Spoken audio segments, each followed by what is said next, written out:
Hey everyone, today is Thursday, January the 15th, and I'm sending out a summary of our work from the weekend over in Atlanta.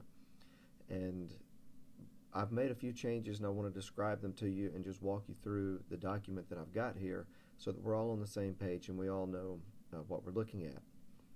So I've taken the learning objectives and the learning goals and learning objectives that we agreed on even after the changes. For example, 3.4 was deleted and 4.3 was deleted, so this is actually the old 4.4 that has been renumbered to be 4.3. So everything's updated here in the learning goals and objectives. So the first thing you're going to see is a list of our learning goals and objectives, and I played around with the sizing to get everything on one page here. Now what I've done on this next page that you're going to see is the assessment assignments by course and by learning objective.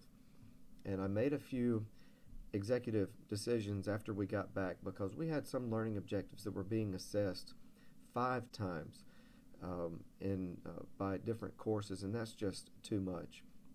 And so I tried to even out the workload as best as I could, and I looked at 2 things. The highlighted boxes that you see here are assessments that are only measured in one course.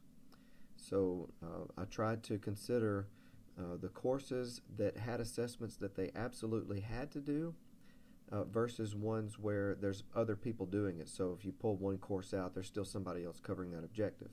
So all of the highlighted assessments are ones that are done only in that one course. So they're all important, but those are extremely important. The other thing I looked at was the overall number of learning objectives that different courses were assessing. And you see here at the bottom, after my changes, the individual courses it's pretty even. Everybody's doing 2 or 3 except for Global. Global's got 5. And I don't think that there's any way that we can even reduce that more. D, if you've got some suggestions, let me know, but of those you're the only course assessing those. So let me start with 1.3. I made some changes on this one first because this one was being assessed 5 times, and I tried to look, again, like I said, at the courses who were measuring other things and had multiple assessments and tried to move things around the best I could. So I removed this requirement for 60-10 and 60-40 and 61-10. I left it in 60-70 and 6100. I thought that those were the ones that made the most sense to leave it in if we were only going to do it in 2. And that just was kind of the way it worked out. If you really, in these classes, if you really want to keep assessing 1.3, now it doesn't mean you're not teaching it. It just means you're not responsible for assessing it. But if you really want to assess it, let me know, and I will certainly put you back on there. But I was trying to create some equity across the board. So the dashed lines are the ones that you used to do that I made a decision to try to create the equitable distribution. And so the dashes are where you used to be responsible for that, and you're not now. 2.1 is between me and D. And she had 6, or Global had 6 in their class, and the 6080, my course, we had just picked up and created an ethics assessment, and I think it'll be easy for us to tweak that and us to pick up 2.1. There was already 2 people assessing 2.2, so it's not a big deal for us, D, if that's okay with you. It's not a big deal for us to tweak our assignment so that we can assess 2.1 and then take that responsibility off of you. So you would only have to do 5 then instead of 6. So I was just trying to help you out there. So this is the way it worked out. We come down with 28 assessments total, assessing 28 learning objectives, and we'll do that twice. So there will actually, in a calendar year, we'll have 56 assessment documents that will be turned in.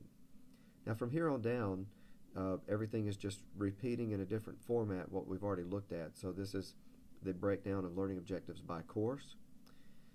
Looks familiar to you. You should recognize all of this. Just make sure that I went over this a lot of times to try to make sure that I had it all correct, but that does not mean that I didn't still make a mistake. So please review this, because if everyone agrees on this that it's accurate, then this is the documents that I will use in the next AOL report that I'll write in April. So everything looks familiar here. Come down to the bottom, changes in assignments. These are the changes that we talked about the other day, plus like right here I removed 1.3. This is where I was taking things out just to try to create a more equitable distribution. So this is all the work that we did the other day, plus the changes that I made afterwards. Brought in here, and then down at the bottom, just the overall list of learning objectives. All of this is summarized in the table up at the top, but I just wanted to leave it in this document because we had talked about it together. So I hope that this is helpful. I hope that it's accurate.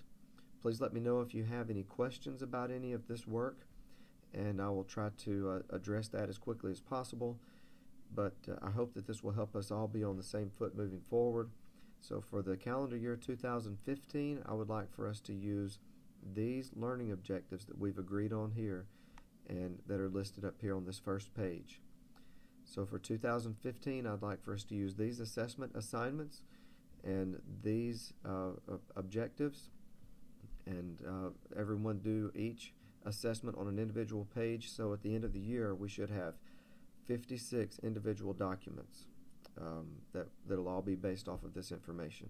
If there is something inaccurate, let me know and I'll get it taken care of. Otherwise, I hope that you're all doing well and hope you have a great semester. And I also want to thank you for all of your help at the orientation, helping me get all of this ironed out and cleaned up so that we'll have an easier time with assessment moving forward.